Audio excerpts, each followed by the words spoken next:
da ngeen jëf mbokki site internet yi ba Sénégal Actu dal leen ak jaamu ci xibaar li jot a fekk ci xibaar yi nag dañ koy doxee ki Dame Mbodj mi yëkkati ay kàddu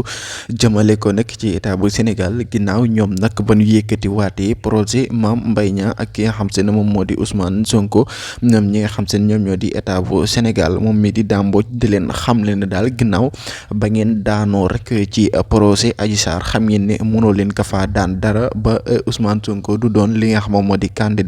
ndax ci ay tappale kese rek ngeen nekkoon kon nag instant bi ngeen yëkkatiwaat